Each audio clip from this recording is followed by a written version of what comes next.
Okay, hi guys, Sir Troy here. And dito sa ating tabi ay nandito ang FKM ARY 500. So gusto ko lang kayo bigyan ng konting update dito sa mga pinagagawa na natin dito sa ating bike, yung mga napalitan na natin, yung mga na-maintenance at mga kung ano-anong dinagdag nating accessories dito. At ganun din, sasagutin na rin natin yung mga ilang katanungan na paulit-ulit nang nako-comment sa atin na hindi pa natin nasasagot sa ating mga video.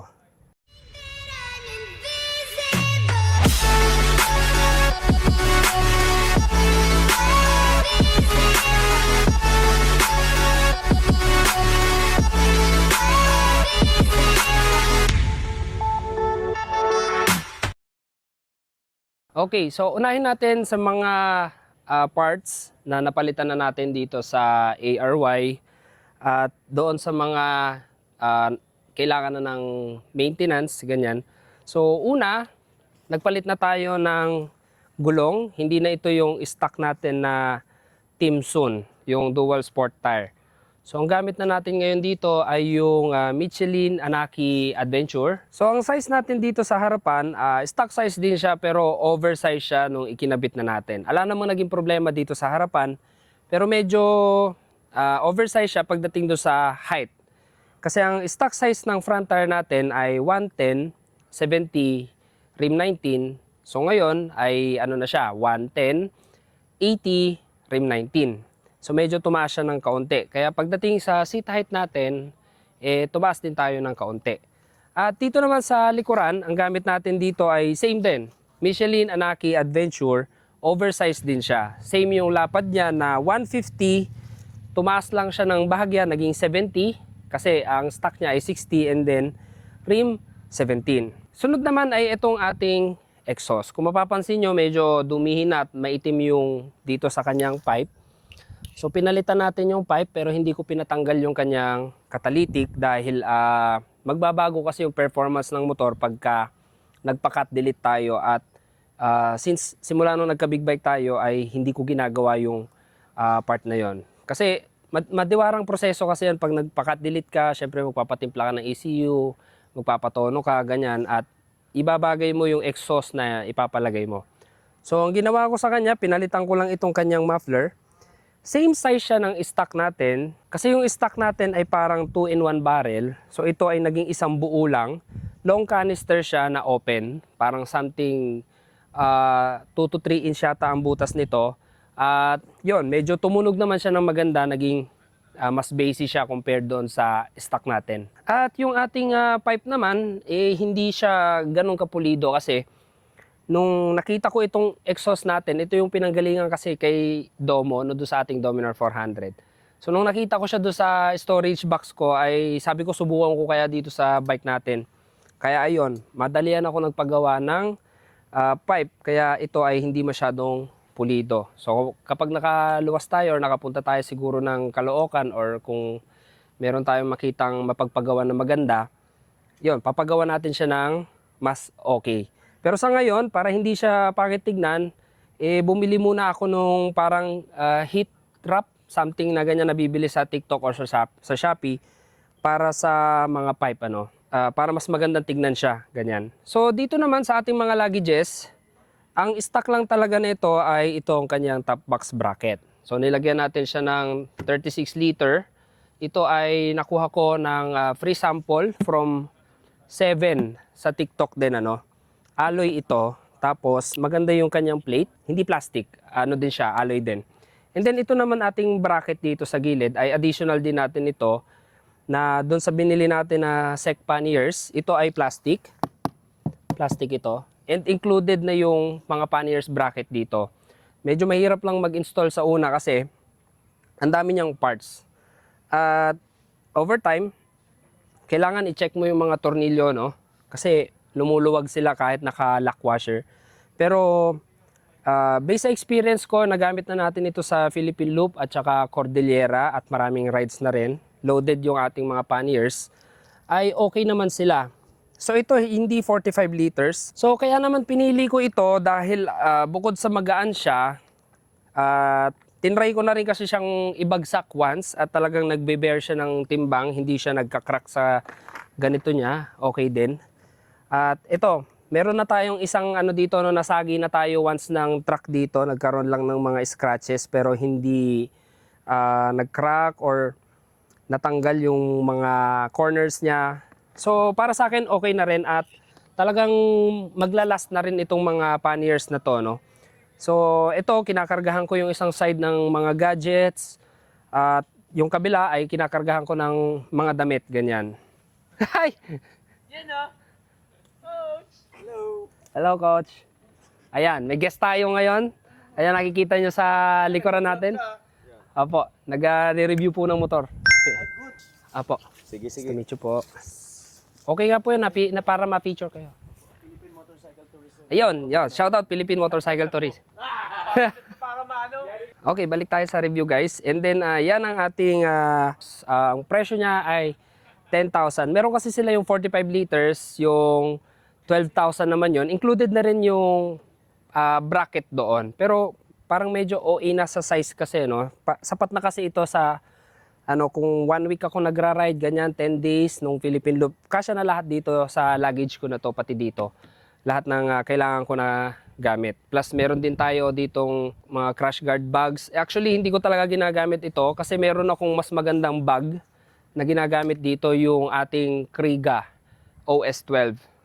Ito ay pansamantala lang ito dahil yung isang ginagamit ko na yon, yun talaga yung pangmalakasan natin na crash guard bag. And then ito naman, yung crash guard natin dito sa harapan ay additional lang din natin ito.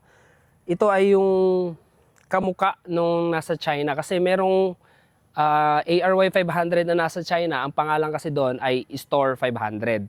Meron na sila doon na naka-complete set, yung may bag dito sa gilid na to, may bag sa tank bag, at meron na ring complete na pannier set, pati top box. Since wala pa naman dito sa Pilipinas noon at hindi pa nadadala ni FKM yung mga accessories na yon, ay pinagayahan ko muna siya ng crash guard para may paglagyan ako ng ilaw, ng bag, ganyan, ng payong. Ayan, pati ito, additional ko na lang din ito, no? Kasi pag biglang umulan, ayan, sa likod nyo ay andyan si Tito Loki na pinagtatawanan tayo. Ayan. Ha? Oh, hindi, may ano kasi to. May story kasi to. Kinakagat ako. Kasi, di ba, minsan pag hindi tayo nakakahinto, gitnang bukid, umulan. Hindi ka makapagkapote agad. May payong. Mas mabilis. Mas mabilis. Oh, isang ganyan mo lang, payong ka kagad. Oh, tapos, tapos baba ka, magsuot ka ng kapote. Yan, nagdaday lang ka pa kasi. And then, before, guys, ito, yung ating handguard. Napansin nyo, matagal na tayo nag-upload ng ARY na wala tayong handguard. So, inalis ko muna kasi ito noon dahil demo bike kasi itong ating ARY 500 noon. So, ilang beses na itong nabagsak at talagang nung wala pang crash guard ito, yung handguard ang unang nababasag talaga. So, inalis muna nila habang naghihintay pa ng order sa galing China ay, ayun. So, ngayon meron na, nilagyan na natin siya. Tapos, iba rin kasi yung stock na side mirror nito. Itong demo bike na to, bilog yung kanyang side mirror. Tapos, yung mga dumating na ngayon dito sa Pilipinas ay naka-dahon type na sila. So, ako, hindi rin ako nabigyan ng ganong side mirror. Pero anyway, okay lang din. Sumubok ako ng iba. Ito ay pre-sample lang din galing sa TikTok. Maganda naman, malapad. Pero pag tumatakbo na kasi, medyo nagbabibrate siya ng konti. So, naghahanap pa ako ng ipapalit uli dito na mas maganda. Pero anyway, wala namang problema kasi maganda yung field of view din niya. So next naman, dito sa ating mga ilaw, meron tayong dalawang klaseng auxiliary lights na nilagay dito. Isang pang single-single, yung ating Showwolf T2 Mini.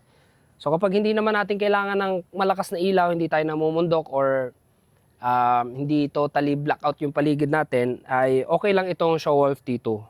Pero kapag tayo ay namumundok naman at halimbawa stretch yung ating tinatakbuhan at kailangan natin ng mas malakas na ilaw, ito yung ginagamit ko, yung AES GR7. So 140 watts siya, 70-70, at ito natatanggal yung cap niya, no? Naka ano lang ito, naka lens lang siya. White talaga yung kanyang stock, meron lang siyang takip na yellow.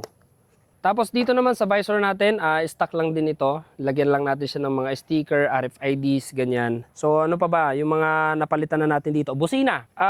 Alam nyo, Feature idol. kasi alam nyo naman, hindi talaga tayo makakapagreklamo sa mga kasa kasi ang ini-issue lang talaga nila ng mga busina dyan ay yung maliliit. Kahit naka-big bike pa yan, no?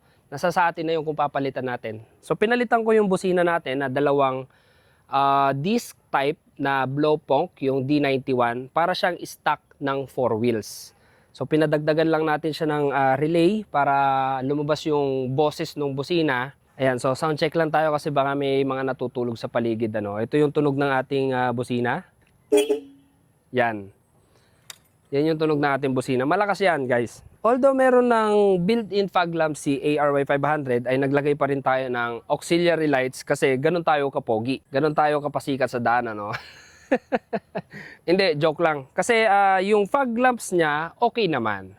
Pero katulad ng stock light natin, may sapat na liwanag din yan dahil LED. Pero iba pa rin kasi yung binibigay talaga na liwanag ng mga auxiliary lights. Yan. So naglagay tayo ng mga ganyan tapos hindi na natin masyadong ginagamit yung ating mga fog lamps. Tapos ito meron tayong mga telesin clamp mount dito para sa ating 360 ganyan. So yung tank bag na ginagamit natin ay yung ano pa rin yung magnetic ano. So ano pa ba? Ano pa ba yung mga napalitan natin dito? Brake pads. Brake pads yung harapan although hindi pa natin kailangan palitan. Bumili na rin ako para malaman ko yung sukat, kung ano yung mga kasukat niya na brake pads. Usually yung pangharapan natin na to, gumagamit kasi siya ng Hangte 4-pot caliper. So ang kasukat niya na brake pads ay GP4. GP4 ang pangalan niya kasi sa TikTok, Shopee or Lazada, ganyan. Anyway, ilalagay ko na lang din yung product dyan. Nakatag din naman sa video natin. So lahat ng product na available dito, as much as possible kung meron sa online, ilalagay ko na rin dyan para ma-check nyo na rin. At sa likuran naman, gumagamit kasi ito ng single piston pero dalawa yung kanyang brake pad. So nung una, nahirapan ako maghanap until nung pinicturean ko siya tapos in-upload ko online. Ang kamukha lang niya talaga guys, sobrang common lang. No? Kamukha niya ay yung mga nasa CRF 150, 250, ganyan. Pero ang binili ko lang dito guys na brake pad natin ay yung kamukha ng sa Rusi. Rusi Korak. Ibig sabihin, Rusi Korak, ang liit ng motor na yun guys ha, gumagamit sila ng ganito.